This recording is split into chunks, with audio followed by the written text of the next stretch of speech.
for Bring Your Own Lunch. Personal stories about the business with my daddy, Dave T. Kenning. All right, come on in. Have a seat. Welcome. This is the Bring Your Own Lunch podcast at bringyourownlunch.com, the magic of iTunes, the majesty of Stitcher. And however you found your way to download this podcast, I thank you. As you heard at the top, my name is Dave T. Koenig. I'm an actor, writer, director, producer, comedian, all-around swell dude. I still have this dream that someday I'll get to take batting practice at a major league ballpark. I just heard a friend of mine got to do that at Dodger Stadium today. I am jealous. And of course, I'm the host of the podcast you're listening to right now. BYOL is a hashtag you can use if you want to reach out on social media, like it's on Facebook.com/BringYourOwnLunch. Follow us on Twitter at BYOL Podcast. You can follow us on Instagram at Bring Your Own Lunch. And of course, there's our home base, the homepage, the website, bringyourownlunch.com, where you can find out all the information about the guests on this program, past, present, and presumably future. And you can send me a personal email, dave@bringyourownlunch.com. Always love getting personalized, direct feedback from you. Now, today we have part two in our two-part sit-down interview with my friend, celebrity photographer / actor Brian Ach. Last week was a great episode. If you didn't hear it, now's the time to just go listen to that episode, and then you'll be all caught up. I'll wait. Okay, obviously I'm not going to wait. If they actually thought I was going to wait while they went and listened to part one of the interview, I'm sure they'll figure it out. But this week is amazing because whereas last week we covered his acting career, this week we transition and go over the transition that he made into becoming a photographer and what drew him to that and drove him in that direction and why he's doing that now and the amazing experience he's had so far as a celebrity photographer. It's an incredible story. It's actually a very inspiring story and one that I am so thrilled that I can bring to you. And as I said last week, if you're a Prince fan, this is your podcast. This one is just for you. Well, not just for you, but it's especially special for you because Brian had a very intimate working relationship with Prince on a European tour, and what he learned about him and what he experienced with him is just a one-of-a-kind thing, and it's so cool, and you probably can hear it in my voice that I was so excited for him that he got to do all that stuff. And he also talks about working with other celebrities and the challenges and the unique aspects of it. And there's so much that we talk about that this one is chock full of stuff, so I'm not going to spend too much time introducing it. But I can say that there are so many stories we didn't tell on this one that I'll definitely have Brian back to share some of those in the future. Before I go into that interview, though, I do have to say congratulations, to say the least, to everybody at Hand to God, the Broadway play I've been talking about for a while. Geneva Carr was a guest in episode 21, who is one of my favorites, and she's brilliant, and she has been nominated for a Tony Award. Hand to God, if you're not familiar, is a play that's now running on Broadway. It had its origins at Ensemble Studio Theater, another place I've talked about. It had an off-Broadway run, and now they are enjoying a run on Broadway. And I went to go see it with my wife, and it is a fantastic play, and you should go see it if you have the chance. And Geneva, for whom this was her first Broadway role, she is now a Tony-nominated actor, and I am so happy for her and so excited for her. And I just couldn't say more about that. But not just her, the whole play got nominated for a Tony, as well as for Best Actor, Stephen Boyer, who I met through EST and is a super nice guy and is brilliant in Hand to God. Sarah Stiles, who's also in the cast, she is nominated for Best Featured Actress. And the director of the play, Moritz von Stoopnagel, and I believe I'm saying that right, but if I'm not, I apologize, Moritz. I'm just a moron. He has been nominated for Best Director, so congratulations to everybody in the production of Hand to God on Broadway, and man, I'm over the moon for them, because that's really, really exciting, and I believe in that play, and I believe that's the kind of theater that will represent the future of live theater art. Something that's daring, something that's willing to go out there, something that has a brave spirit and isn't the same old stodgy theater stuff that has its place in the world, but it's certainly not for everybody. And a play like this will open up Broadway and theater to many, many more people because it gives a little taste of something different for people who are looking for that sort of thing. And so I'm really, really big proponent of that show. So congratulations to everybody there. A big thank you is due to Banooba, Banooba.net, BANOOBA.net. That's the band that provides the music at the beginning, middle, and end of the show. They are great. They're about to go on a bit of a tour. Go to their website, find out where they will be playing live. They are great live, but you can also download some of their music, buy their music, and if you have a chance to, just say thanks on my behalf for providing awesome music to the show, because they are a big part of it, and this show, as I've said before, would not be the same without them. All right, let's get into it. Part 2 of my sit-down with Brian Ach. This is where you hear all the cool inside stories about a certain royal musician. Last week we left off where he and I had our adventures in Jamaica, working for Scott Tissue. And here's what happened not long after that. Enjoy. So, living off the high of that, Sure. we enjoyed that for quite a while. Yeah. And not to condense too much, but at some point you started looking at your career and started thinking about other stuff. Well, what was the process there? Really what it was is when I first moved to New York, I was a waiter. Yeah. And I ran the private party room at Blue Water Grill.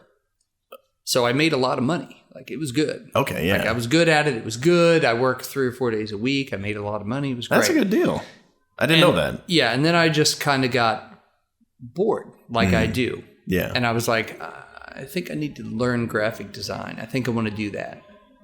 So I taught myself graphic design. Wow. And freelance, did little projects here and there. But see, it's hard to describe. Like, when I become interested in something, really interested, I become obsessed to the point that sometimes it's not healthy, honestly. Yeah. But I became obsessed with learning graphic design. So in like 8 months, I taught myself everything. Good enough that I was getting freelance jobs. That's fine. But then I got a full-time job doing graphic design for a magazine. Right. Production work, graphic design, everything. Yeah. So I did that for like 3 years. Wow. Like, good money, salary. I had a paid time off and crazy sick days. And like at the vacation. same time, you were also still auditioning going on all the auditions time. and stuff, yeah. Which is how I eventually lost that job, because I would not take a lunch, I would go out and audition. You're gone for about 2 hours, to get there and come back. But then I would stay till 9 o'clock at night and get the work done. Yeah, so you were never late on a deadline. Right, always right. got the work done. But eventually they were downsizing, and they were choosing between this girl who was really good and me, who was really good. And she basically had a family, and they just gave it to her. Yeah. With blessing in disguise. It was fine. Sure. So I quit that. They asked me to stay on and gave me a big severance package to get the last issue of this magazine out, because I was the only one that could do that. Oh, wow. So I did that. And then I freelance graphic design for a while, but all the time I was becoming very interested in photography. So I became obsessed with it. And had you done any photography prior to that? None. So I was always interested. Well, yeah, we established that, obviously. But, visually, I was interested. But you didn't know the technical aspects of actually... Had no idea. That's amazing. My friend Todd Ivins, who's still my best friend, taught me. He had taken high school photography, so he taught me what aperture and shutter speed was. That was Those it. two things. That was the extent of what he knew from high school. Yeah, but I mean... started you that was on huge. the road. Yeah. This is in film, so I'm shooting film, Oh, right. So I got the first roll of film back. That was it. Literally. That was the moment where I was like, I can do this. I can be good at it. And this is interesting. Good for you, And man. I was obsessed. Wow.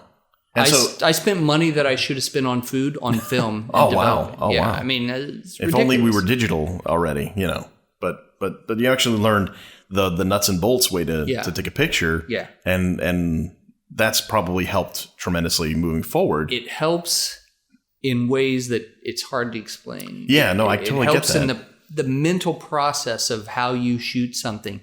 Sure, it's digital. I still shoot film. The best camera I have is a Pentax 6x7. It's the best pictures you'll ever see. Wow, yeah. Most people can't use it now. Right. But you have a different process when you've shot film. Even if you're shooting digital, different ways of exposing things, of looking at it, knowing how to shoot it.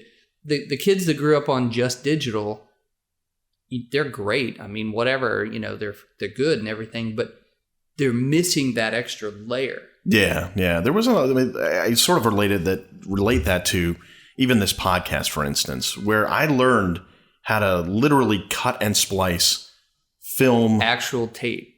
Like actual tape that was made of film, and it was a reel-to-reel, and we learned how to physically edit tape together. Yeah. And that tactile thing really makes it so much easier for me to visualize when I need to do an edit for this podcast. Right. And without that, I don't know if I would be so I don't know if I would have taken to this as quickly or as easily.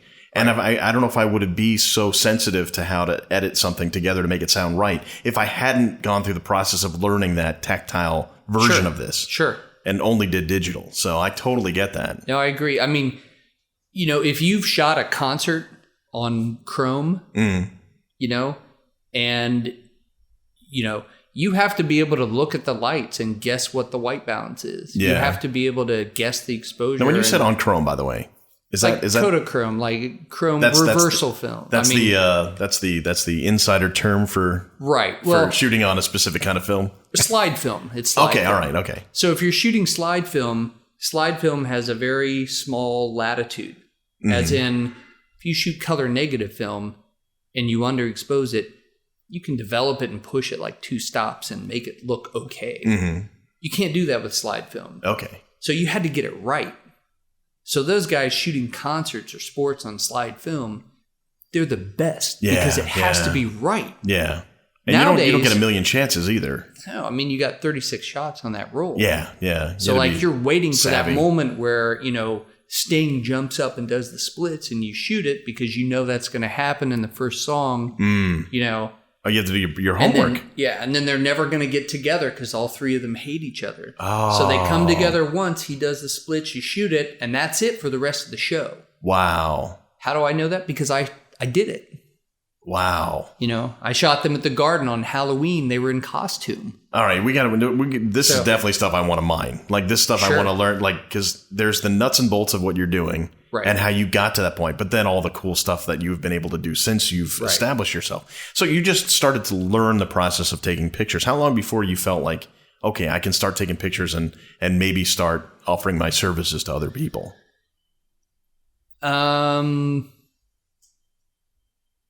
Maybe 8 months or a year. That's it. Yeah. That's it. It took you. I mean, you have to realize, quickly. The thing that Malcolm Gladwell talks about, 10,000 hours. It takes 10,000 hours. Yes. That's a lot of time when you add that up. Well, that's So at 1 year, I was not at 10,000 hours. No. But I was so obsessed that I was better than some people, and you combine that with my acting experience. Right. As a freelancer. So when somebody said, well, my friend's a dancer and they have this show, but, we need pictures for the program. I shoot dance. Do I shoot dance? No, I don't fucking shoot dance. But you know what? I can figure it out in 5 minutes. You have the confidence. Well, you have the base level skills. Yes. So that you can do it. You know? It brings me back to, and I may have mentioned this before on this podcast, but the Malcolm Gladwell thing, absolutely, it's going to take a lifetime to amass the amount of experience that a true master will have, and then that's still not more than somebody might actually need. It's like you never actually. I personally don't believe you master anything to the point where you no longer have to learn anything. I absolutely agree with you. On the flip side of it, is something in your particular DNA or somebody else's particular DNA that allows them to adapt to that situation and makes it such that they have an inherent ability to pick something up in a year, like you said. And you don't necessarily have to have those 10,000 hours to get to a competent professional level. And what it reminds me of is Stephen Stills. Yeah. Sweet Judy Blue Eyes. Yeah. You know that song, right? What fascinates me about that, it's a beautiful song and a very complicated song, and deep and meaningful and resonant. And he was 22 years old when that song came out. Yeah.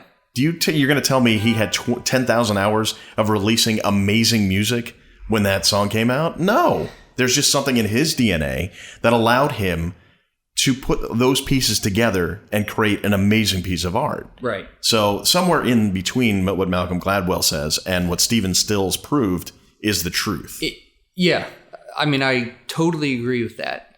I always say, well, look at Wayne Gretzky. That's another good example. No, that's a great example. Was he gifted?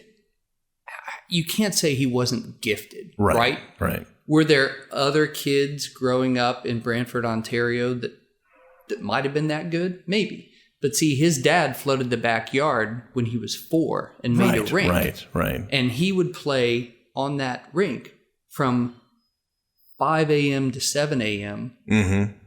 Not because the parents made him. Because he wanted it. Because he was obsessed. Then he'd go to school, he'd come back at 3 and play until it was dark. Right. That's 10,000 hours by the time he's 18. Absolutely. So, but was he good when he was 12? I mean, he scored, I think, 600 goals in 1 year when he was 12. Yeah. So the point is, I became obsessed with photography, and in 1 year, I became good enough to get paying jobs. Yes. Now, if I go back and look at those images now, it's like, oh my God, it's terrible.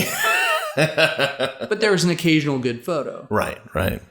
The thing that set me apart is most photographers who are really good, they get to the 80% level. And then that's where they are. Yeah. I just did a shoot last night, where or two nights ago, I guess. I think so. I don't know. They all run together. Yeah, I understand. Where I learned something very small, but I learned something just about lighting a room with mirrors. And I was like, okay. And so for me, it's pattern recognition. Okay, sure. That's how I explain it. Yeah, no, it makes total sense. And it's interesting you said that, where it's, they get to that 80%. I think that's maybe where I was trying to say. You said a little more eloquently than I was saying, that you get to that 10,000 hours, maybe you're at 80%. Right. And it doesn't necessarily mean that you have learned everything. It just means that you've gotten to that point of experience where you can rely on 10,000 hours worth of having done it. That's but it doesn't mean anything. It doesn't label you specifically as being a master at what you do. Sure. So that, I guess, you again, I'm saying it far less eloquently than you were able to sum up in a very short amount of time. No, I mean, I wouldn't call myself a master. Like, that's the weird thing. I mean, I look at certain other photographers who I'm not going to name, and I think, that guy's great. Yeah. That guy really, But I can do things that he can't. So you have to look at it and think, what are your strengths? My strengths are, I'm a problem solver. So people hire me when something is like, they're like, I don't know how you're going to shoot this, but let's put him on it because it's crazy. That's great. I mean, that in and of itself has inherent value. Yeah, of course. I mean, people like to pay people to make them look good. Sure. So I come in and I say, they're like, what do you think? And I'm like, well, the light's terrible, the setup's terrible and everything. It's going to look awesome. And they're like, okay. Wow. So that's how I try to do it. Right. And I think that's adaptable to almost anything. It is. Yeah. But I think it takes a specific person. Because some people will walk in and these people. I mean, I just meant the fact that you have figured out your specific strength within this industry. Yeah. And I think you could look at any industry and it's like, I think if somebody focuses on their strength and core capability, let's say, right, that will bring them further than if they try to be all things to all people. Yes and no, I think. Oh, okay. Go ahead. No, I'm more than happy to. I agree. You have to have that core thing and you have to recognize it. Yeah. Well, maybe I don't know if this is directly, to what you're saying, but like I just gave a talk at the High School for Fashion Industries called Freelance Like a Boss. Because freelancing is hard. And in New York, it's very hard. So when somebody says, what do you shoot? I always say portraits first. Because that's what I want to shoot. Right. So I say portraits. And they're like, oh, great. And then I say, and I was Prince's European tour photographer. And they're like, what? Yeah. And I say, and I shoot for Cadillac. I shoot cars. Yeah. And I shoot food for the Wall Street Journal. And I shoot. So if somebody says, what do you shoot? As a freelancer, you might be a fashion photographer and that's what you do. If you want to be, unless you're at a certain level, in this city, nobody cares. So Right. it's very hard. So my point is, I've been a freelancer. I haven't had a job for 10 or 11 years, because as a freelancer, I can do so many different things at the 80 to 90% level. So I recently shot interiors. Do I shoot interiors? I know how to shoot interiors well enough that they don't need to hire the guy that costs $15,000 to shoot the interior. Right, right. You're another option. Yeah, and every time I do it, I get better. Right. So my whole thing is, if you have your hands in enough things, you can specialize when you need to specialize, but otherwise, I'm not serving coffee. Yeah, yeah. I'm doing this every day. Yeah, which is It's the goal as a creative person, right? Absolutely. To do the thing you want. So for me, when people say, well, why do you shoot corporate portraits? And I'm like, because one day of that pays for this studio that we're sitting in for a month. Yeah, yeah. It's those things that if you isolate them, like, you're taking a CEO's picture. Right. But you put that as part of an entire package that is your career. Yeah. That's something to be damn proud of. Sure. Yeah. And it regardless of which one makes you more money than the other, right, which one gives you most satisfaction is the one you're going to think about anyway. Right. Yeah. And to just go on with that, I'll give you my 3 reasons for taking a job as a freelancer. Yes. Yeah. Go on. This is very important. I came up with this. I have to say, this is copyrighted and no, I'm just kidding. Well, that's good enough. As a freelancer, you take a job for one of 3 reasons. It advances you financially. You make money, right? It advances your career. Hey, I'm shooting Nicki Minaj Friday. That's advancing my career. I would say. Or it advances you artistically. I don't shoot a lot of portraits. They're asking me to shoot portraits. I'm going to take the job. Right, right. So if you get one out of those 3, you have to take the job. 2 of those, it's great. It's a great job. Sure. 3 of those, it happens to me maybe 4 times a year where you get all 3. Yeah. Where it's a great rate, it advances you artistically and advances you professionally. Yeah. But 2 out of 3 ain't bad. 2 out of 3 is dream job. Yeah. Most of my jobs are 1 out of 3.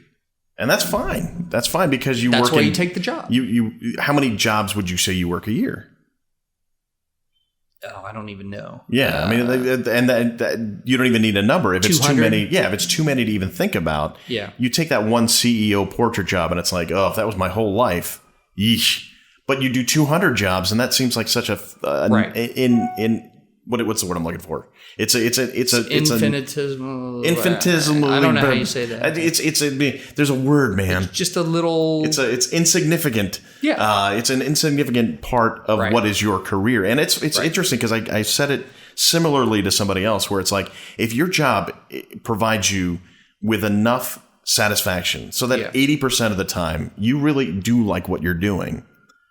And it's enough to overwhelm that 20% that you don't like doing. Sure. You're in great shape because you're never going to be 100% happy with every single aspect of what you do. Yeah. Do I love sitting in traffic to go to an audition? No. But I love the audition. I love getting booked. And I love the people I know along the way. Right. More than enough to cover my dislike of the sitting in traffic. Right. If you can find jobs like that, you are in great shape. Right. And I think everybody should strive for that sort of happiness. I agree. For you, at this stage of things, what percentage of your life is still spent acting, if at all? It's lower this year than it's been in the past 8 years, probably. Yeah. What caused that pendulum to swing? Because I know when you and I were, I don't know if this was the last time we saw each other, but around that time, you were sort of leaning and seeing that this was taking you in a very good direction, this photography. Sure.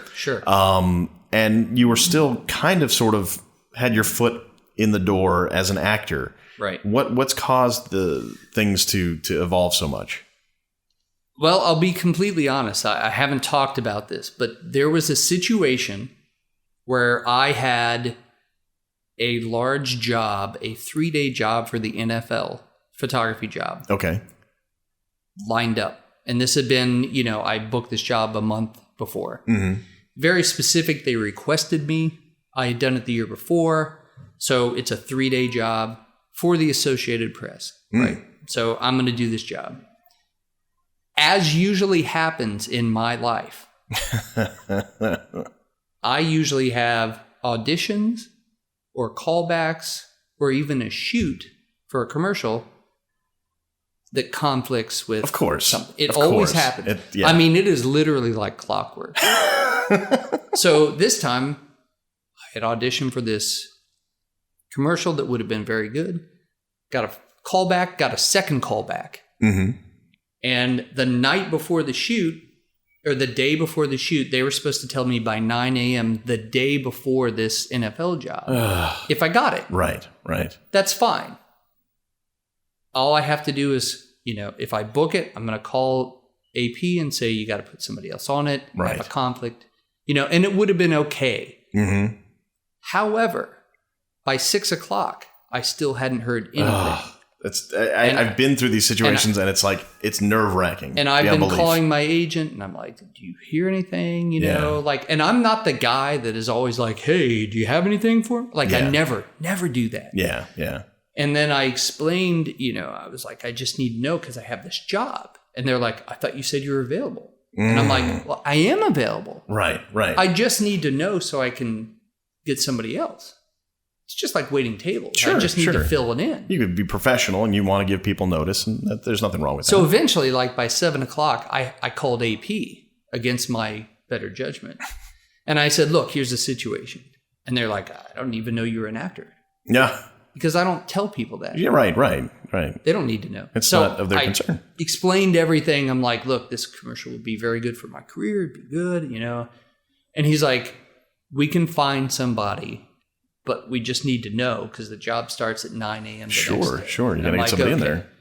So basically, I'm going back and forth with both sides. Man. And by midnight, I still don't know. Oh, my God. And so at this point, I'm like, pardon my language, but I'm like, what the fuck? Why? It's the fitting is tomorrow at 8 a.m. Yeah. I mean, how do you not know by midnight? That's almost, to be fair, to in most situations, that doesn't happen. Does not happen. And which is why I was just like, what is going on? Yeah, that's extreme. So long story short, I wake up the next morning at 6, ready to call AP, because they have somebody kind of on hold. Okay, yeah. By 9 o'clock, I still haven't heard. Man. So I just go to the AP job. Oh, wow. And do the AP job. Yeah, well. Because look, it's Associated Press. It's half of my income for the year. I work with them a lot. Yeah. And it's the NFL, and I've been requested, and it's a big thing. It's a 3-day job. Yeah. So I take the job. Sure. And then eventually, at 3 o'clock that day, I call the agent and I'm like, I'm assuming I didn't get it since I never heard. Yeah. They're like, yeah, you've been released. Oh. I said, okay. Yeah, but it never heard from my agency again. Really? That was the end of it. Wow. Never heard from them again. Wow. And they send me out a lot. They used to. I used to go out a lot. Huh. Never heard from them again. Should I have called them? Should I have written them and said, look, right. This happened, but what's going on? Because I'm a signed client. I'm not freelancing. And it just stopped. They've never called me again. That's amazing. And I'm an idiot, proud person, so I just okay, fine. I'll just let it go. Screw you. Yeah. It was legit. Look, if you booked that commercial for me, I would have not done the AP job. Yeah. It's so clear. I also was never late to an audition in 6 years. Yeah. Never, said, oh, I'm not available. None of that stuff. Yeah. So for me, it was a very big thing. And I was like, you know what? I don't need that. I can't. That was the time where the two worlds crossed, and I, for whatever reason, they just gave up or something. I don't know. Yeah. Well, it's interesting you had that very specific moment because sometimes it takes a long time to extricate yourself from one situation when you want to go to a different situation. I'm not talking about acting specifically. Right. Anything where you're deep within one and you want to go to another, but it's hard and you usually don't have that specific break point, but you did. It's actually almost seems like a blessing in disguise. Kind of. Yeah. I mean, I'm not going to lie. I miss it. You know, like I mean, that's what I went to school for. You know, that's what I did. If you could tomorrow, I mean, when did this whole situation come about? How long has it been? 7 months at least. Oh, okay. So it's relatively recent. Yeah. Yeah. Maybe. Yeah. I think about that. Wow. And had you been booking stuff? Because I mean, it's been so weird. Often. The business has been so weird. Is that it's. Like now, it used to be where you and I, when we booked that Scott Tissue job, we would be in the process of going to auditions, 5 times a week. I was getting calls in Jamaica from David about other spots. Yeah. So it was like you're working and then I was auditioning 4 times a week, let's say. Yeah. And it was not unheard of. I mean, you might have 3 in a day. Absolutely. Yeah. At one point. And now it's like if you get 3 in a month. It's almost, I wouldn't, that's extreme, but it's not unheard of. And it's not anybody's fault. Right. So things have changed so much so that I don't know what kind of metric people are using anymore to say, yes, this client is still valued. Unless they, unless you actually have a conversation with them and they say, hey, yes, we value you. You're awesome. It's hard to know like where you stand because you can't say like, yeah, I'm auditioning all the time and I get all kinds of callbacks. When there's so few opportunities relative to what it used to be like. It's interesting to hear that because honestly, I'm out of it now. Yeah, and your focus is elsewhere, which has made things probably easier for you than a lot of actors I know. It's made my life easier because there's no more, you have to understand like if the job is be at the Barclays Center at 6:00, you're at the Barclays Center at 6:00. Yeah. You're not there at 6:15 because you're at an audition. Nobody cares. Right. It doesn't matter. Yeah. It may work one time and then you just don't get the call. Yeah. Yeah. So you everything is like. Yeah. And the opposite way, if I'm going to shoot and my audition's at 3 and I get there at 3:30, Yeah. It's like maybe you can call them and say, look, Melsky, I was. This and can you fit me in at the next session? If they know you, they'll do it. Right. But it doesn't work the other way. It's made it easier in that I don't have the conflict. Right. Which and that stress can really affect things. Yeah. It can be hard. Yeah. No, I totally understand that. Having 2 changes of clothes at the studio, do a shoot, run here, change into a suit, do an audition, come back, change, do another. Yeah. So in the meantime, you're doing some pretty high profile stuff, and I wanted to hear like some. I mean, you alluded to them, like shooting the police at the Garden. Sure. How did that? How do you get involved in shooting the police at the Garden? And out of context, that sounds actually very violent, but it's not.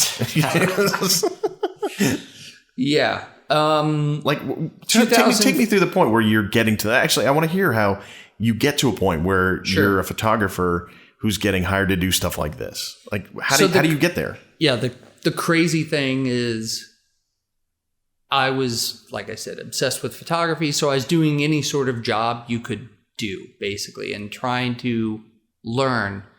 And then my life had kind of reached a low point where I wasn't getting a lot of freelance graphic design work because the magazine I was freelancing at, I was doing a thing where I would do 2 weeks every 6 weeks.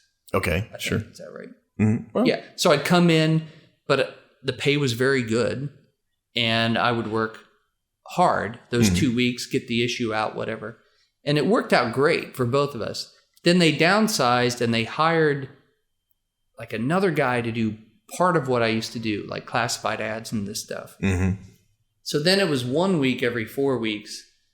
And then it was like a couple days and I was like, I can't do it. Yeah. So long story short, the girl I was dating at the time is a choreographer and she got work on this movie with a lot of famous people on it.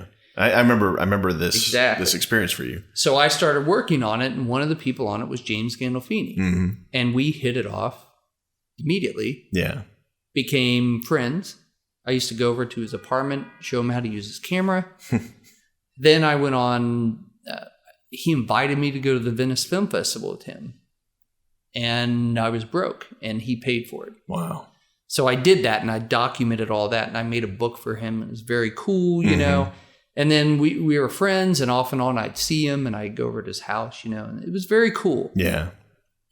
I had nothing to lose after that Venice Film Festival.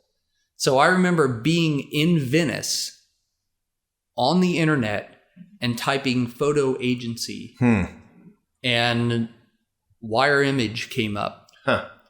And I literally, when I got back, I wrote him a what do you call it? A cold email, right? I cold emailed them and said, basically, I shoot celebrities. I'm James Gandolfini's photographer. You should hire me because I'm as good as your staff photographers. Wow. And when I say I had nothing to lose, I mean, I was like at a low, money-wise, like I was at a low point. You somehow found some nads there, though. I was like, they're never going to write me back. Who cares? Yeah. So I sent them like 2 pictures. They wrote me back the next morning. That night I had an interview. The next day I was shooting for them. Wow. And they're like, you have all the gear, right? And all that. And I was like, yeah, totally. I had a camera. Yeah. I had nothing. I had to go out and rent it. Oh, man. Every job I had, I rented stuff. Wow. But I was working a lot. Yeah. And they started giving me paid jobs. Now, for somebody who doesn't know Wire Image, explain what Wire Image is. Wire Image is and was the world's largest entertainment wire service. So what that means for photography is if you work for them, they assign you something, you go and shoot it, you give them the pictures, and if they sell them, you get half. That's a wire service. Right. And then those pictures might show up in any number of different places, right? Time Magazine, anywhere around the world. Right. So if you're in the magazine, if you're looking at a magazine or on the internet and there's a little credit there that says courtesy Wire Image, that's where that comes from. That's it. Yeah. So I didn't even know when I started working for them, basically, like what a big deal they were. I didn't know. That's so funny.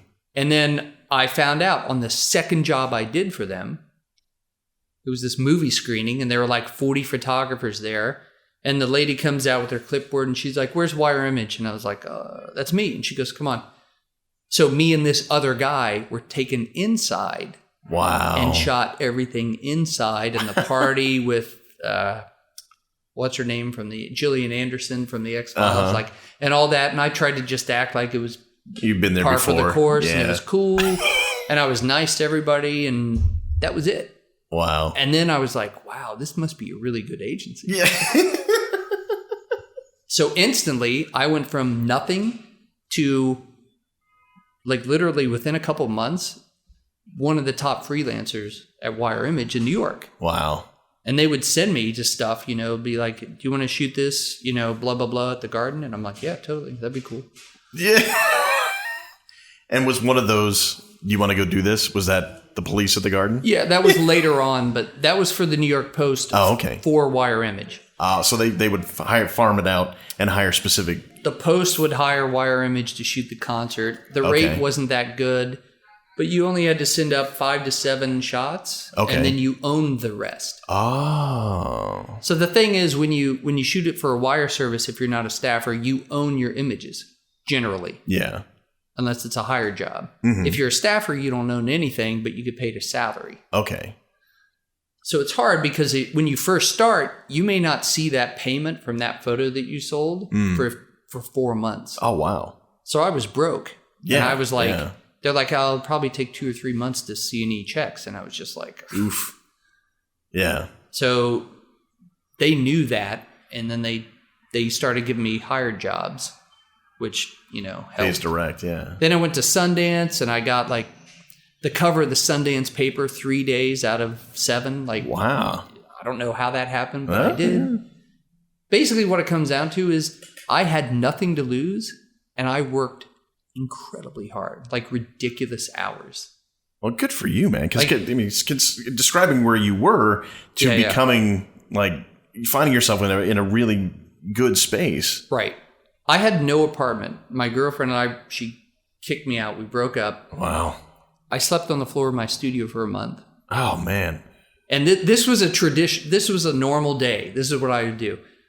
I'd have a shoot at 9 a.m. So I'd wake up like 7:30. Go to the shoot, some PR thing, right? Mm-hmm. Then at 3 o'clock, there'd be a press conference. I'd shoot that. Then there would be, let's say, a movie premiere. So you shoot the red carpet. Mm-hmm. Then I'd go and eat something in my studio. Then at about midnight or 1, I'd go to a club that I was the official photographer for. Okay, sure. And they'd call me up and say, hey, Lindsay is coming tonight and Brittany's coming. And I would go in and I would talk to their handlers and be very nonchalant, very cool. Yeah. They'd be like, hey, do you want to get a couple of shots of Lindsay? And I'd be like, yeah, totally cool, whatever, you know. Wow. Shoot those, get the exclusive, go home at 4 a.m, wake up at 7:30. Wow. No lie. That's a crazy schedule. For months. Wow. And you lived in that studio at the same time. For like 3 weeks. That's wow. Yeah. But it got you where you are. It got me where it's like that. It's like that. Like it.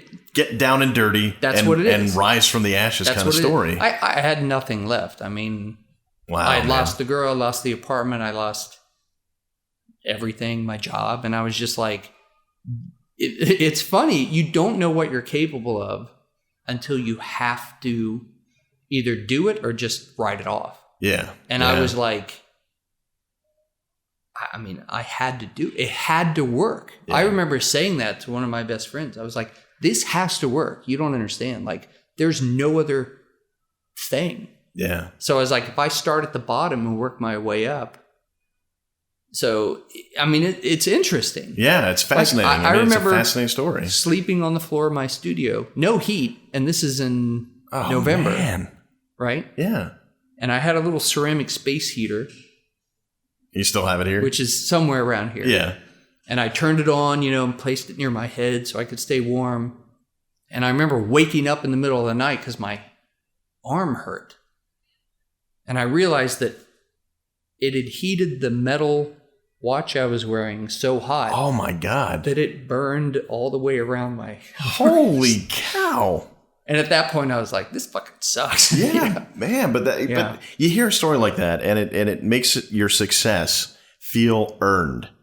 And I feel happy for you because you didn't just it wasn't like you got handed a camera by a rich relative and told to show up because they knew people. You really had to just grind it out. Right. Yeah. And you mentioned James Gandolfini, and one of the things I wanted to ask, because I know you had that close relationship with him. Right. And when he passed, you posted something very, very nice on Facebook about him. Right. And for people who don't know the person behind Tony Soprano, Sure. I mean, everything I've heard about him is just that he was a super nice guy. What was the thing you remembered about him that you posted?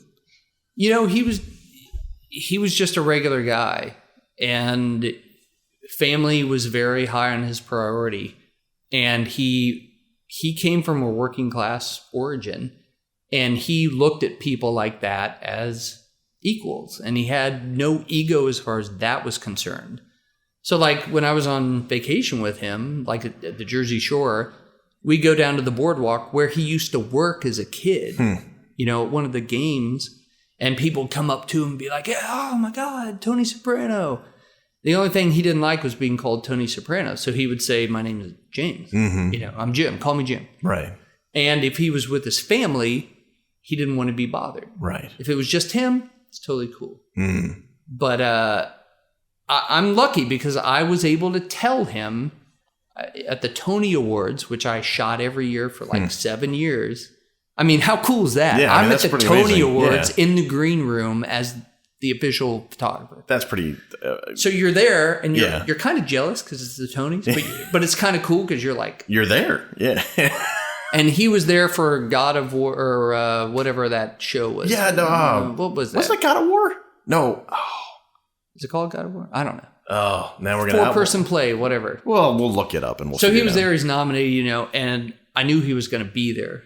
So I wrote a letter, and I was able to give it to him. with a picture of him and John Turturro and Steve Buscemi that I took a long time before. Wow.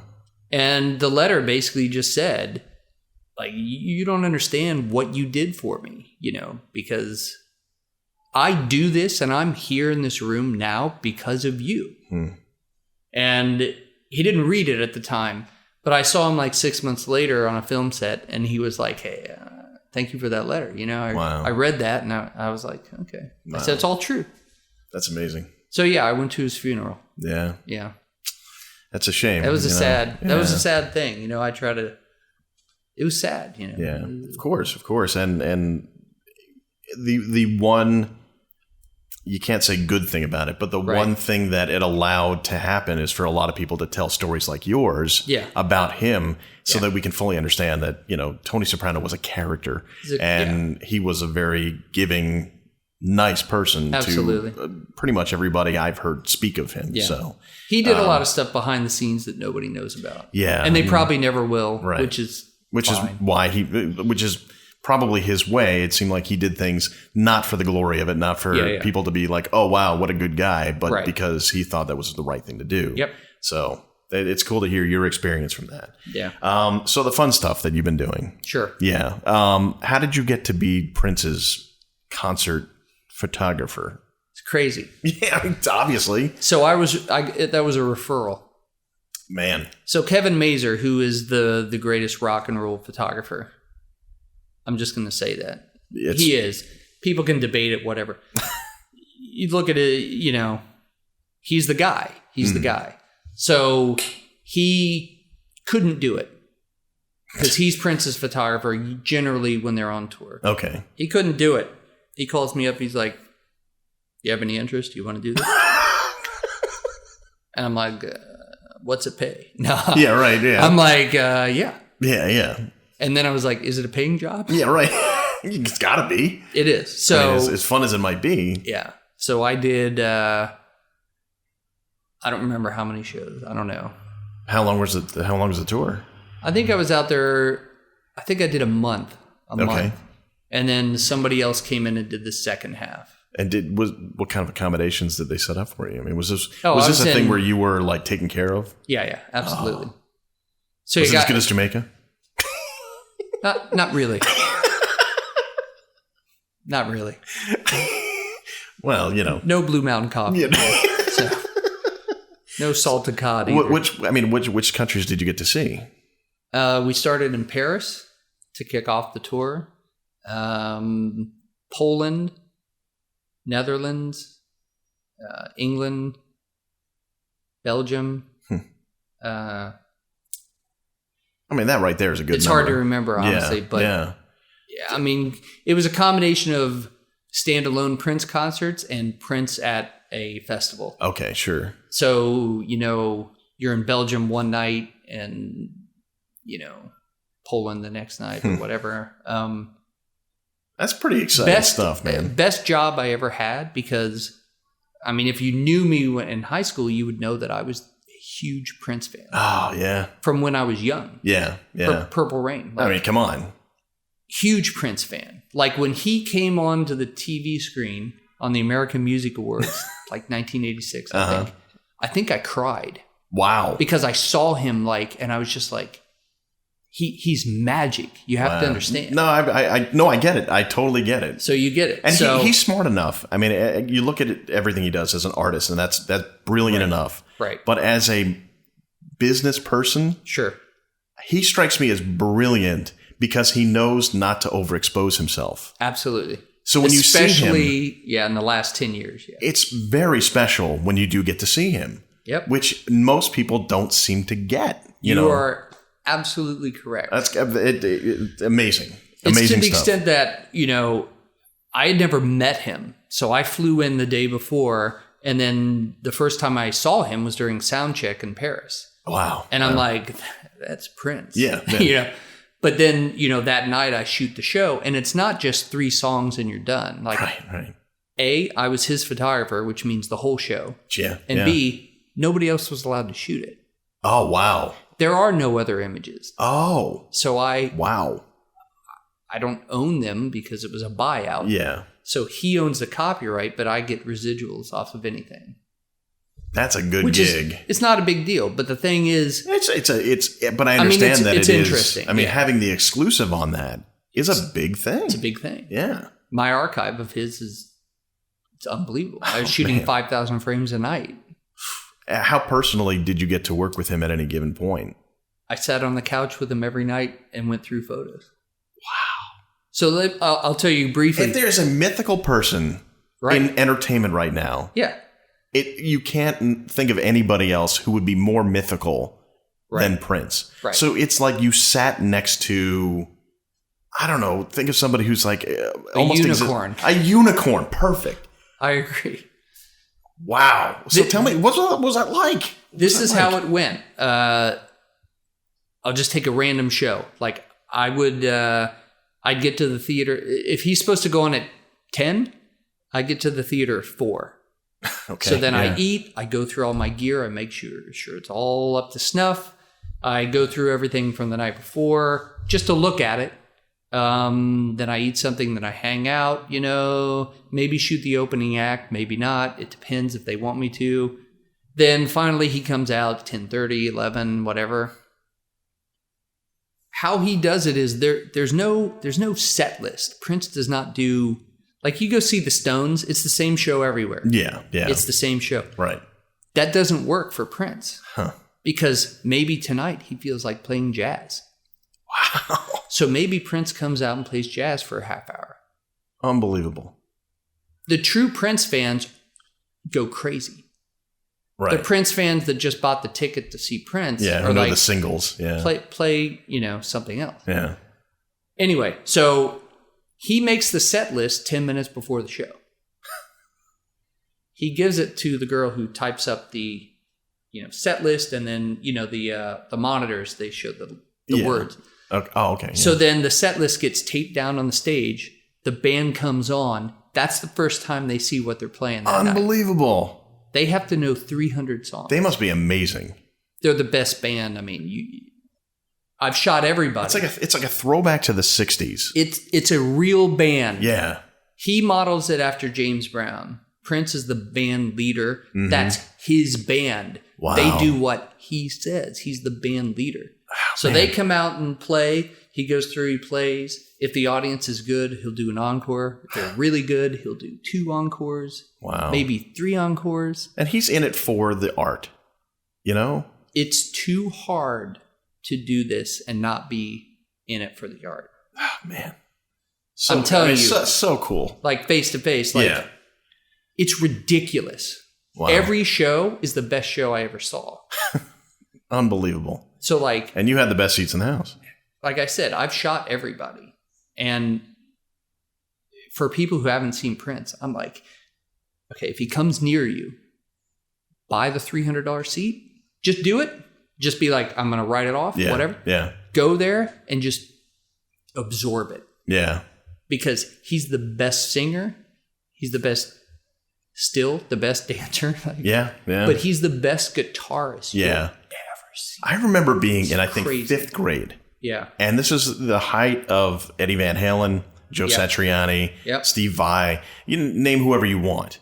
And people would constantly argue about them. And I would go, Prince is pretty good. And they'd be like, what are you, nuts? Yeah. Like, no, he's really, really, I mean, the solo work he does on that is, no, he's stupid. It's stupid music. And I wasn't, confident enough to say screw you. Yeah, exactly. It was like, maybe you're right.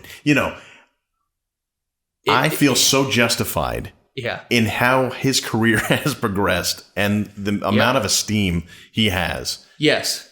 Other famous guitar people will be like, he can play anything. Yeah. And he can play anything better than the best person who plays that. Yeah. When he did the Rock and Roll Hall, did you go when he was inducted to the Rock and Roll Hall of Fame? I thought maybe that would be a gig you could have because, it seems like there's You're talking about the guitar solo.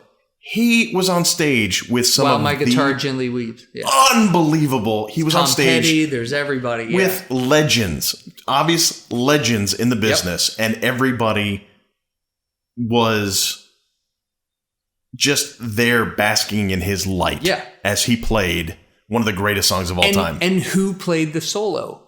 Prince. Exactly. And they all just sit there and smile. And they're just like, yeah.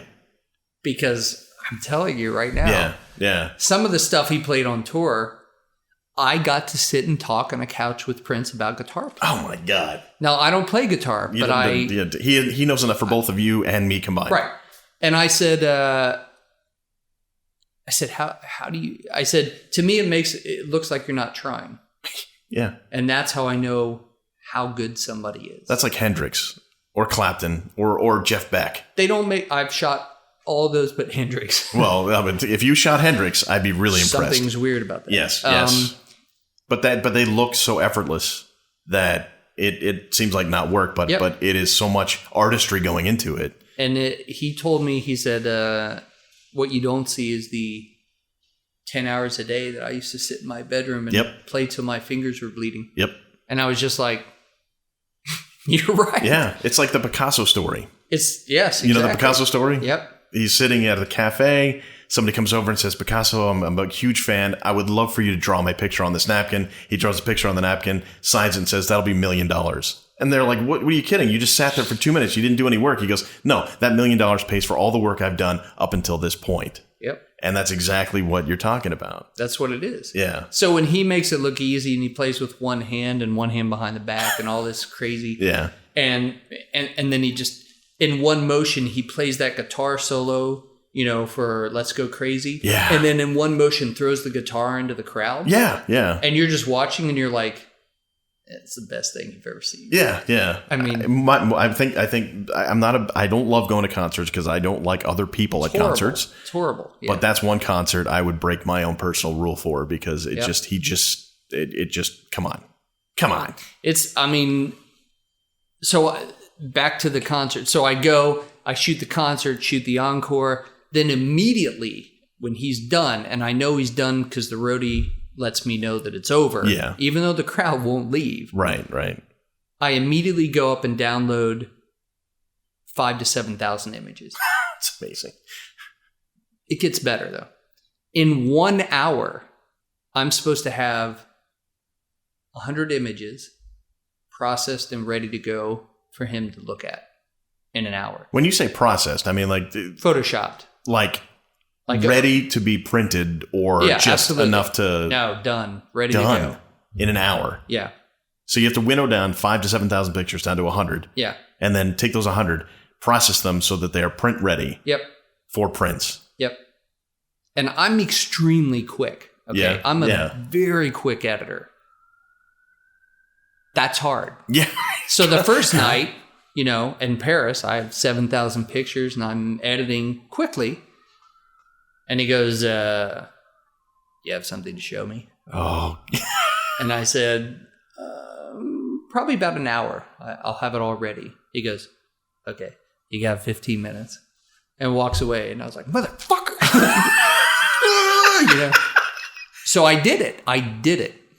Now, that first night, I didn't process them yet. Okay. Because I didn't have time. Right. I didn't know how he was going to react. Yeah. The next night, I had it down and, the workload is ridiculous. I mean, it was ridiculous. Yeah. But so I would have 100 pictures. He'd take a shower and change and come out looking like Prince because there's no Prince in sweatpants. I don't know if you know. Prince is Prince. I believe that entirely. So he comes out in heels and everything. And you're like, of course, you're wearing a gold lame jumpsuit because you're Prince. Of course. This would be like seeing one of those legendary Mexican luchadors without their mask. Yes. Yeah. Doesn't work. They go everywhere with the mask, and Prince goes everywhere as Prince. And it's almost amusing because he's like, I'm going to take a shower. And I'm like, cool. And he goes and takes a shower. And I'm expecting him to come out, I don't know, just in something. Like and gym he clothes. literally comes out in this gold lame jumpsuit.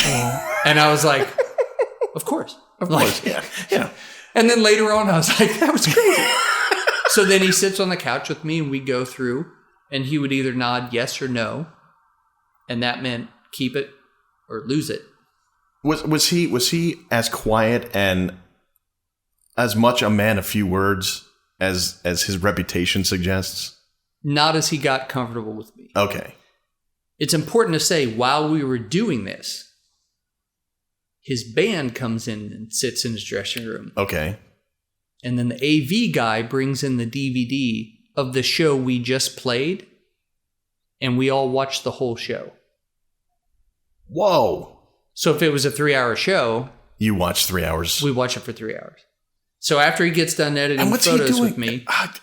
So we edit the photos. He might cut half to 50. And then he would ask me, what should we send out? And with Prince, that means 1, maybe 2 photos. That's it. Wow. Because after he started looking at mine in Paris, the first show, he goes, you're an artist. He goes, I'm keeping all this for myself.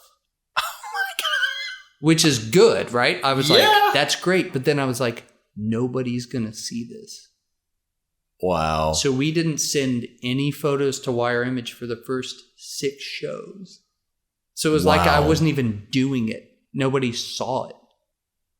But he can afford, literally... Yeah, he owns it. To test you out that long, and it's neither going to hurt his bank account or his career. It wasn't even testing. He literally said, I'm keeping these for myself because they're so good. Yeah. But he didn't know about you for that long. Right. Like, he knew you, for one night, you could do art. But he was capable, and he had the wherewithal to give it 6 days to make sure that he wanted you to represent his stuff going out. Yep. Fascinating stuff. So That's then amazing. At the 6th show in Rotterdam or wherever we were, he was like, people have to see this. He's like, just pick 1 or 2 from each show so far and send them out. Wow. He's like, I trust you. So I did. Wow. And then I got emails like, you're with Prince? And I'm like, yeah. I have to tell a really quick story. Go ahead. So I shoot the first show in Paris, right? 7,000 images. I've edited it down. We didn't review them in Paris because it was too late and we had to go to Poland. Uh-huh. So the next 2 days later in Poland, that's the first time he's going to see these images before the show in Poland. Okay, yeah. So he walks up and he's like, do you have something to show me? And I'm like, yep. So we sit down. I sit down with his manager, And normally I do everything chronologically. So, the beginning of the show to the end. For some reason, right before he came in, I went through and picked what I thought were the six, not best, but 6 images that to me were what I do. Mm-hmm. Okay, so you can shoot concerts how everybody expects concerts to be shot, boring and crappy. Yeah. Like most concert photography now. Or you can shoot it how I wanted to shoot it. Right. Which is different. It's hard to explain. I'll show you some pictures later. So I took a risk and I was like, I'm going to shoot it how I want to shoot it. Mm-hmm. And how I think it would best put somebody in the spot of this is Prince. Right. So I moved those 6 photos to the front, which I never do. And I pressed the button and he saw the first photo. And he got up out of his chair and took like 3 steps back and he crossed his arms. No expression on his face and just looked at it. And I'm just waiting to go to the next one. Because I'm like, and the manager literally looks at me and she's like, I don't know what's going on. Whoa. And then Prince leaves the room. What? And I'm like, at this point, honestly, I was like, I'm fired. Yeah, right. Yeah. Like that. I was like overwhelmingly disappointed. Prince. Yeah, I broke him. Leave it to me. The kid from Beaver Creek broke Prince. So he leaves and he doesn't come back for like 3 or 4 minutes. And the manager's literally like, she's like, I don't know what's going on. I don't know. He comes back in with the whole band. So like 6 people. And he stands in the doorway and he points to my screen. And they all walk around my screen and they all freak out. And they're like, oh my God, that's amazing. Whoa. And this goes on for like 15 seconds. And I'm like, I hope this is good. Yeah, right. Yeah. And they're literally, they're like, that is unbelievable. That's great. And then Prince is still standing in the doorway and he's like, proud papa. Then he leans to his manager and he goes, where'd you find this guy? And I turned to him and I said, Queens. And he died laughing. And he goes, that's all right. And then he sits down and we go through the rest of them. Oh, then wow. after that, he turns to me and he goes, "This is art. You make art." That's awesome. And I was like, "So you like it?" And he goes, "Yeah." And then he leaves. Then after the Poland show that night when I'm editing, he comes up and he says, "Why don't you come to my dressing room and join us?" So every night I went into his dressing room immediately and hung out and did everything. Wow. So it's midnight, so we would watch the show till 3 a.m. Yep. Then we would have breakfast. They would cater it and have breakfast. Sure. So I would leave at about 7. Wow. I'd go to my hotel. Yep. I'd sleep for an hour. Then I'd go to the airport or on the tour bus and go to the next place. And it would start all over. Now, who was on the tour bus with you? Was that the band? I was with the the band. band. Okay. Prince had his own charter. You have to imagine. But still, I mean, I was with the that's band. close quarters, man. Yeah, absolutely. Wow. Did you sleep on the bus? Yeah, I mean, you become very adept literally at sleeping anywhere. I guess so, yeah. If you're like, I only have an hour, you're like, no, I have an hour. Yeah. And you're out. Yeah. And then you have to wake up and be on. Jeez, wow. You know, the thing about that tour is he literally fired everybody except for me and the lighting designer. Does that include the band or not the band? And not the band. And not the band. Wow. He fired his guitar tech of 4 years right before a show. Wow. He fired a sound guy during a show. I can't make it up. He's like, "Does it sound like crap to you? This sounds terrible to me. Wow. I think he should go." Wow. And then he's like, should we put his password up on the monitor? And I'm just And it wasn't like, a show. It wasn't for show. No. He just literally left the board. Gone. Middle of the show. The assistant took over. After the show, he asked the lighting designer, he's like, "You know any good sound guys in LA?" Oh my God. We flew one out overnight. It's good to be Prince. I was just glad I survived. Yeah. Well, you obviously did more than that. Yeah. Well, Wow. hopefully. What year was that? 2011. 2011. So you've had a lot since then, even. Oh yeah. Did that piggyback? I mean, did other stuff spawn from that? I imagine it must have.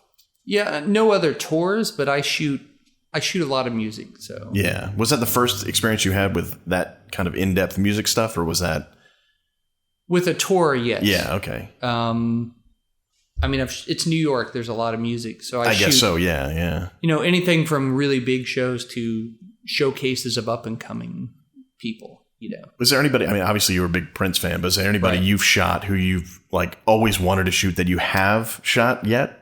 I mean, was there anybody who's like you've crossed them off your list in terms of music or anybody? Anything? Yeah, I'm sure there's a lot. Yeah. It's like, who would you say is the most recognizable person that you've had a one-on-one experience with taking their picture? I mean, it's probably hard to choose, but it's probably better coming from your mouth than someone else's. I don't want to say Kim Kardashian, but yeah, she seems to be like a god right now for reasons unknown. Nicole Kidman, George Clooney. You know, I mean, almost. And these were one-on-one opportunities, or were they part of an event? So you really sat with them and took their pictures. Yeah. What's that experience like for you when you're in that environment? I think it's when I excel, because honestly, it's weird. It's like being from Ohio. I don't care. And I mean that not in a negative way. No, I totally get it. I totally understand. Like, you're George Clooney. I don't care. Yeah. Like, are you a cool guy? Like, you want to talk about hockey? Right. You know, you want to, and I approach it like that. And I think that's why I get hired sometimes, because I'm very much not, I'm not impressed. Right. You're not starstruck. But I'm not in a negative way. I'm just like, hey, how's it going? Yeah. I'm thinking about doing this. I want to do 2 setups because I want to get something cool and not boring. Yeah. I think as an actor, you kind of have to be that also. Yes. Yeah. Because if you show up on a set with somebody who's a bigger name than you are and you start fawning. Yes. That's not good. You can't do that. And I'm not disrespecting somebody who's got a much bigger name than mine. Right. But, I can't treat you like you're on a pedestal. Right. I just have to treat you like another person. Yep. Yeah. I mean, an amusing story is Nicole Kidman, right? Yeah. So she's kind of camera shy. Okay. She's not really into cameras. She gets anxious. Now, I understand that. I know certain celebrities who literally have anxiety issues. So you may think they're being a dick. Right. They're really anxious about the whole situation. I don't really think about that, but that's obviously got to be the case because not everybody loves having their picture. Well, sometimes, obviously, but it's as... You have to think of it. You put someone in the position of having their picture taken, 5 people out of any random 10 people you choose are going to have some sort of anxiety about it at least. They're normal people. Exactly. You have to understand. Yeah. So the thing with Nicole Kidman, it was a thing for Good Day Australia. Like, good day. And it's a big event in New York where they honor Australian people. So it's her and Baz Luhrmann were there. Yeah. This photo had already been sold to OK Magazine Australia. It's going to be a big portrait of her, And it was cool because I was there. I'm in a suit. I have a little studio area set up. It's all cleared, it's already done. So she comes in, walks through. Her manager's like, okay, I will be there in a minute. She walks through to her little area. I'm like, cool. Like 2 minutes later, her manager comes out. She goes, Nicole's not going to do the photo. Oh, my God. I said, really? I said, hey, I'm Brian with Getty. She's like, oh, hey. I said, yeah, this is for OK Magazine Australia. It's for the feature that we already talked about. This has been cleared. And I said, it's going to take about a minute. Yeah. So, we got a great setup and I've got some lights. She's like, okay. She goes, hold on. She comes back like 3 minutes later. She's like, no, I'm sorry. It's not going to happen. She doesn't want to do it. Oh, my God. And, no offense to whoever this is, but this is like some 22-year-old handler. Okay, it's not her manager. Yeah, okay. And I said, okay. I said, let me tell you what's going to happen. And I don't usually do this. People know me if they listen to this. I'm not that guy. I think by now, if people have been hanging with us up until now, they realize... They should know that. You're not this guy. But I turned to her and I said, this is what's going to happen. I said, she can come out for about a minute and a half. We're going to do 2-shot with Baz Luhrmann. Then we're going to do a nice shot of her, full length and a headshot. And that's going to go into OK Magazine and she can enjoy her night because it's going to be a good party. I said either that or when she leaves tonight and she goes to her truck, which is around on the back exit on 55th Street. I said, when she comes out, I'm going to blast the fuck out of her and that's going in the magazine. And I swear this girl just stared at me and she's like, hold on. Yeah. She goes away. Literally 15 seconds later, Nicole walks out, shakes my hand, says, hey. I'm like, hey, how's it going? We're going to make this quick. We'll do 2 setups, Take a quick shot, her, Baz. And I'm like, thanks, guys. And I leave. And that was it. Well, how much time did it actually take? A minute. There you go. So I'm like, we can do it the easy way or the hard way, but I will get it. Yeah. That's where experience... You can't have that experience.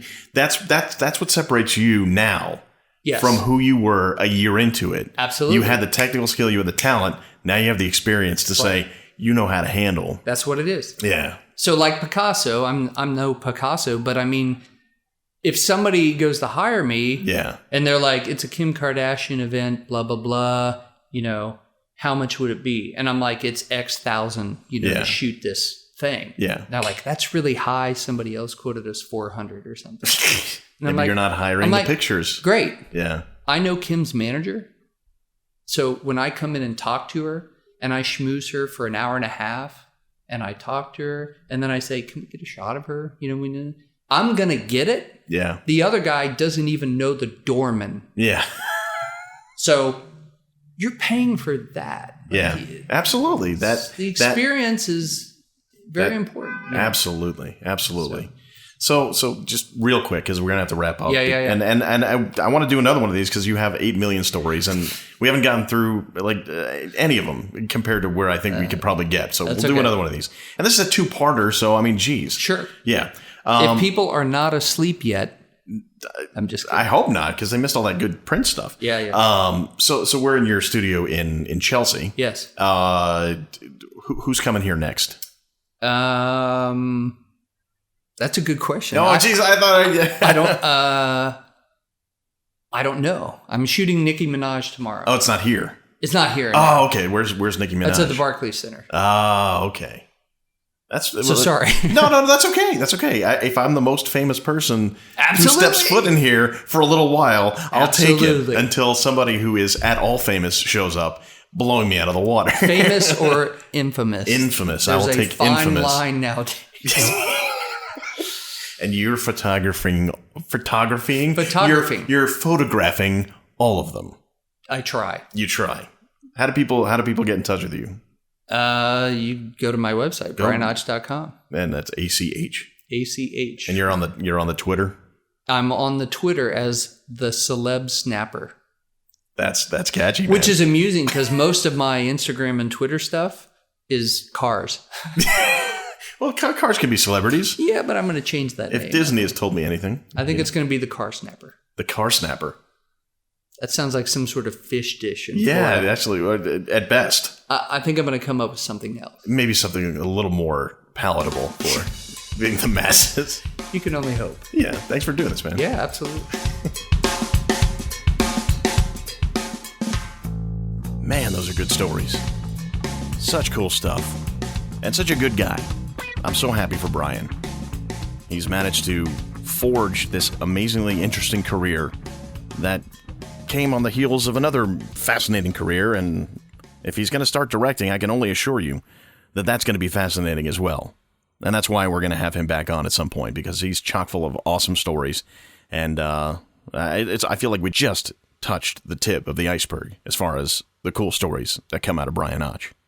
If you want to keep in touch with him, you want to find out all he's doing, you can go to BrianAch.com. You can also follow him on Twitter at the Celeb Snapper.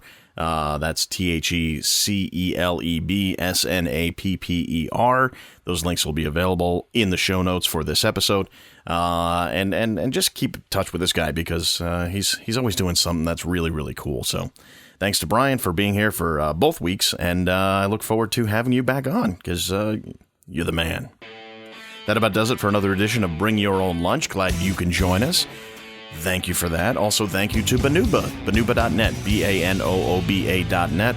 That's where you can find some awesome music like what you're listening to right now.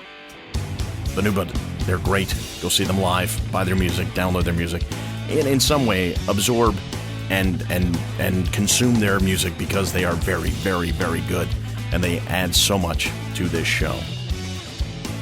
And of course, don't forget to go to our website, bringyourownlunch.com. Send me a personal email, dave@bringyourownlunch.com. You can also like us on Facebook /bringyourownlunch. You can follow us on Twitter at BYOL Podcast. You can follow us on Instagram at bringyourownlunch. Several other social media that we're on out there. You just go find us. Bring Your Own Lunch probably takes you right to us. Just go give it a shot. Why not? And if you have a moment and you really want to help out, please go to iTunes or Stitcher and rate, review, subscribe to this program. It's the best way you can help us get the word out there, because the way iTunes works, you give reviews, you give ratings, and they will use that information to determine whether or not they should tell other people to listen to this show. And that would be awesome for us, and that way we can continue bringing cool stuff to you. Thank you in advance. Stay tuned for the Jimmy Jack Cowpunch Hour, followed by Mansoor and the Fish.